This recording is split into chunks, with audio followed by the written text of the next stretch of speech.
हैं दिव्य हिमाचल टीवी। आपके साथ मैं हूं कविता सिंह और पेश आज का न्यूज बुलेटिन। नालागढ़ में बॉलीवुड स्टाइल में पत्नी का मर्डर, पहाड़ से खाई में गिरा दी जीप। सिंहुता से जातर लेकर मनसा देवी जा रहे श्रद्धालुओं की कार पलटी, 3 महिलाओं की मौके पर मौत।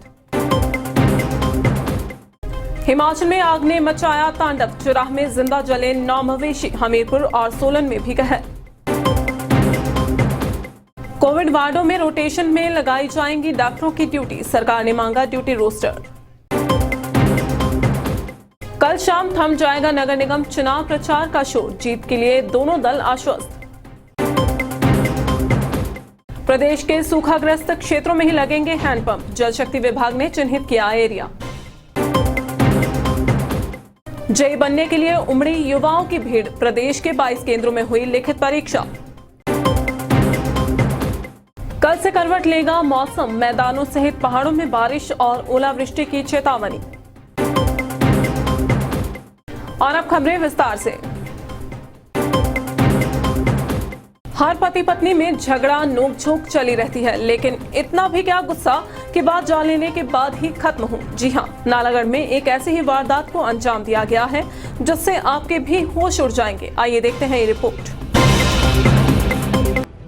नालागढ़ के जनौड़ में शनिवार देर रात एक पिकअप के गहरी खाई में गिर जाने से पत्नी की मौत हो गई, जबकि पति गंभीर रूप से घायल हो गया। मृतका की पहचान आशा कुमारी गांव पट्टा बिलासपुर के तौर पर हुई है, जबकि घायल सुरेंद्र नाल भासड़ा नालागढ़ का रहने वाला है, जिसका उपचार पीजीआई में चल रहा है।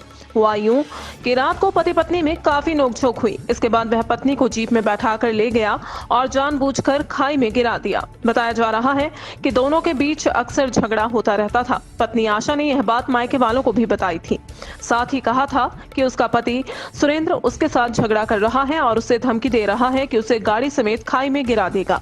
मृतका के परिजनों ने पुलिस को दिए बयान में पति पर हत्या का आरोप भी जड़ा है। खैर, फिल्मी स्टाइल में अंजाम दी गई इस वारदात पर पुलिस ने आरोपी पति के खिलाफ हत्या का मुकदमा दर्ज कर आगे की कार्रवाई शुरू कर दी है। ये जो दंपति है नाल भासड़ा की रहने वाली थी, ये मेल का नाम जो है सुरेंद्र है और इसकी वाइफ का नाम आशा कुमारी है। जनौड़ गांव के आसपास जहां स्वारा घाट, हमारा नालागढ़ स्वारा घाट जो हमारा हाईवे है, वहां से ये गाड़ी का नीचे एक्सीडेंट होना पाया गया है और ये तकरीबन आई थिंक 100 मीटर के कहीं जाके इसके गाड़ी का हमें बाकी जो रिमेनिंग पार्ट्स मिले हैं। तो इसमें मायके पक्ष का कहना है, जो कि जहाँ से लेडी थी बेसिकली पट्टा से बिलासपुर से, उन्होंने बोला है कि ये जानबूझ के जो है इसकी पति ने से मारा है। तो हमने एक केस रजिस्टर किया है, जो कि सेक्शन 302 में हम रजिस्टर कर रहे हैं और फर्दर इसमें इन्वेस्टिगेट कर रहे हैं। सर, जो फिलहाल इसमें जो ड्राइवर है उसकी हालत कैसी है?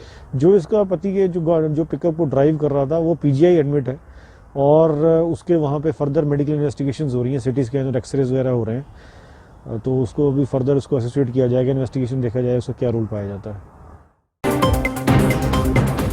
सिंहुता से जातर लेकर मनसा देवी जा रहे 3 श्रद्धालु रविवार को एक दर्दनाक सड़क हादसे का शिकार हो गए और मौके पर ही प्राण त्याग दिए। घटना की तस्वीरें देख आप भी सिहर जाएंगे। सिंहुता द्रमण स्टेट हाईवे पर लोदरगढ़ के पास एक कार बीच सड़क पलट गई। नतीजतन 3 महिलाओं की मौके पर ही मौत हो गई, जबकि 2 लोग गंभीर रूप से घायल हो गए। कार में कुल 5 लोग सवार थे, जो कि सिंहुता से जातर लेकर मनसा माता मंदिर जा रहे थे। हादसे में 3 महिलाओं की मौत हुई है, जबकि कार चालक और एक अन्य गंभीर रूप से घायल हुआ है।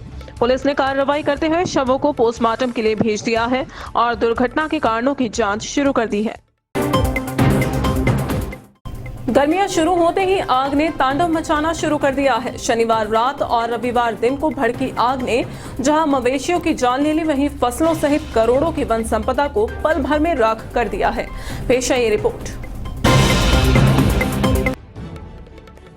चुराह के सुदला गांव में शनिवार देर रात एक गौशाला में आग लग जाने से 9 मवेशी जिंदा जल गए। आग गांव के रणजीत सिंह की गौशाला में लगी, जिसने देखते ही देखते भयंकर लपटों का रूप धारण कर लिया। हालांकि ग्रामीणों ने आग बुझाने की भरपूर कोशिश की, लेकिन जब तक वे लपटों पर काबू कर पाते तब तक 3 गौओं, 2 बैल, 3 भेड़ें और 2 खच्चरों की मौत हो चुकी थी। उधर हमीरपुर की रोपा पंचायत के कराड़ा गांव में बीपीएल परिवार के गेहूं से लहलहाते खेत भी आग की भेंट चढ़ गए। ग्रामीणों ने सामूहिक प्रयास कर आग को रिहायशी मकानों तक पहुंचने से तो रोक लिया, लेकिन वे बीपीएल परिवार से संबंधित अमीचंद के खेतों को न बचा सके। इसी तरह सोलन के शमरोड़ पंचायत की धरों की धार सहित आसपास के जंगलों में लगी आग ने भीषण रूप धारण कर लिया है। आग से पशुओं के चारे व अन्य घासनियों को काफी नुकसान पहुंचा है। अंतिम सूचना मिलने तक आग पर काबू पाने के प्रयास जारी थे। सरकार ने मेडिकल कॉलेजेस और सीएमओ से डॉक्टर्स का ड्यूटी रोस्टर मांगा है। कोविड वार्डों में सेवाएं देने वाले डॉक्टरों की ड्यूटी रोटेशन में लगाई जाएंगी। देखें ये विस्तार से रिपोर्ट। राज्य सरकार के पास लगातार शिकायतें आ रही हैं कि कोविड वार्डों में सिर्फ एमबीबीएस डॉक्टरों को ही लगाया जा रहा है, जबकि विशेषज्ञों को नहीं भेजा जा रहा है। ऐसे में अब सरकार कोविड वार्डों में सेवाएं देने वाले डॉक्टरों की ड्यूटी रोटेशन में लगाएगी। कोविड वार्डों में ड्यूटी देने के बाद बाहर आने वाले डॉक्टरों सहित पूरी टीम को 14 दिन तक क्वारंटाइन किया जाएगा। अगर वे पॉजिटिव हों तो संक्रमण उनके परिवार या अन्य सदस्यों तक न फैल सके। हिमाचल में कल से नगर निकाय और 3 खंडों में हो रहे पंचायत के लिए चुनाव प्रचार थम जाएगा। अब प्रत्याशी डोर टू डोर दस्तक देकर समर्थन मांगेंगे। हिमाचल में इन दिनों 4 नगर निगमों में बाजी मारने के लिए सियासी दल खूब पसीना बहा रहे हैं। दोनों प्रमुख दलों ने जीत के लिए एड़ी चोटी का जोर लगा दिया है। इसी के साथ सोमवार शाम को चुनाव प्रचार का शोर थम जाएगा। 7 अप्रैल को 4 नगर निगमों, 6 नगर पंचायतों और 3 ब्लॉक में पंचायत चुनावों के लिए वोट डाले जाएंगे और इसी दिन शाम को चुनावी नतीजे भी आ जाएंगे। नगर निगमों के चुनाव रोचक बने हुए हैं, जहां राजनीतिक दलों व नेताओं ने अपना पूरा जोर लगा रखा है। मुख्यमंत्री के नेतृत्व में पूरी सरकार नगर चुनाव में कूदी हुई है, जिससे मुकाबला रोचक हो चुका है। अब देखना यह है कि भाजपा और कांग्रेस के हाथ आखिर क्या कुछ लगता है। सरकार प्रदेश के चिन्हित सूखाग्रस्त एरिया में ही हैंडपंप लगाएगी। दूसरे स्थानों पर हैंडपंप लगाने की कोई योजना नहीं है और न ही टैंकर से पानी की सप्लाई की जाएगी। आइए देखते हैं ये रिपोर्ट। जल शक्ति विभाग का हाइड्रोलॉजी विंग इन दिनों भूजल को लेकर सर्वे कर रहा है, जहां पर पानी काफी कम हो चुका है और आने वाले दिनों में वहां पर स्थिति विकराल होने की संभावना है। ऐसे में वहां पर हैंडपंप की व्यवस्थाओं को देखा जा रहा है। सर्वे में सूखाग्रस्त एरिया को चिन्हित किया जा रहा है, जहां पर नए हैंडपंप लगाए जाने को कहा गया है। शेष एरिया में हैंडपंप नहीं लगेंगे। जल शक्ति विभाग ने हैंडपंप के लिए रेट फाइनल करने शुरू कर दिए हैं। अलग अलग एरिया के लिए हैंडपंप के रेट भी अलग होंगे। अधिकतम 1 से 1.5 लाख में हैंडपंप लगेगा, ये तो तय है। जेईई मैकेनिकल के 15 पद भरने के लिए रविवार को प्रदेश के 22 केंद्रों में लिखित परीक्षा का आयोजन हुआ। कोविड नियमों का पालन करते हुए सभी जगह परीक्षा शांतिपूर्ण ढंग से हुई।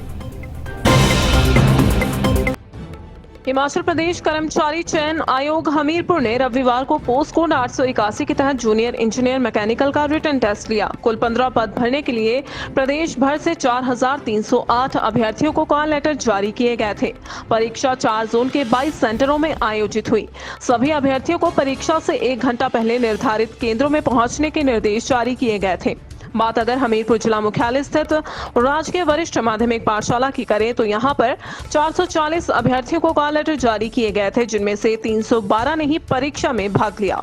उधर शाम को पोस्ट कोड 888 के तहत स्टेटिकल असिस्टेंट के 3 पद भरने के लिए 3,480 अभ्यर्थियों को बुलाया गया था। परीक्षा 17 केंद्रों में दोपहर 2 से शाम 4 बजे तक चली। जेईई मैकेनिकल के लिए एग्ज़ाम कंडक्ट किया गया, जिसमें 165 एक सेंटर में प्रेजेंट पाए गए और 55 जो थे वो एब्सेंट पाए गए। 2 सेंटर अलॉटेड थे, जिनमें 220 एक सेंटर में अलॉटेड थे, जिसमें 165 प्रेजेंट और 55 एब्सेंट पाए गए। और दूसरे सेंटर में 147 प्रेजेंट पाए गए और 73 एब्सेंट पाए गए, जिसमें भी टोटल 220 ही अलॉटेड थे। अगर मौसम विभाग की भविष्यवाणी सटीक बैठती है तो कल मैदानों सहित ऊंचाई वाले क्षेत्रों में बारिश होगी और यह क्रम 6 व 7 अप्रैल को भी जारी रहेगा। पेश है आज की वेदर रिपोर्ट। प्रदेश के मैदानी इलाकों सहित शिमला, कुल्लू, मंडी, सोलन, चंबा और सिरमौर में कल कुछ स्थानों पर भारी बारिश होगी। साथ ही ओलावृष्टि और तूफान भी कहर मचाएगा। मौसम विभाग ने इसके लिए अलर्ट जारी कर दिया है। विभाग की माने तो यह क्रम 6 व 7 अप्रैल को भी जारी रहेगा और ऊंचाई वाले क्षेत्रों में 8 अप्रैल को भी मौसम तेवर दिखाएगा। बात अगर रविवार की करें तो प्रदेश के अधिकतर क्षेत्रों में दिन के समय मौसम साफ रहा, जिससे अधिकतम तापमान में 1 से 5 डिग्री सेल्सियस तक की बढ़ोतरी दर्ज की गई है। इसी के साथ बिलासपुर का पारा 34 डिग्री सेल्सियस के पार हो चुका है, जबकि ऊना, कांगड़ा, हमीरपुर और सुंदरनगर में भी प्रचंड गर्मी पड़ रही है। और अब चलते चलते पालमपुर के बागी बेनी प्रसाद 6 साल के लिए कांग्रेस से बाहर पार्टी के अधिकृत प्रत्याशी के खिलाफ लड़ रहे थे चुनाव। एडमिशन के लिए कल से खुल जाएंगे स्कूल, 10 अप्रैल तक बिना लेट फीस लें दाखिला। सोलन के धर्मपुर में पंजाब की युवती से रेप, क्लाइंट से मीटिंग के बहाने की जबरदस्ती। और हमीरपुर में मास्क न लगाने पर पुलिस ने रोकी गाड़ी, तलाशी में मिला 50,000 का चिट्टा। चलिए आज के बुलेटिन में बस इतना ही। प्रदेश भर की अहम खबरों के लिए जुड़े रहिए दिव्य हिमाचल टीवी के साथ।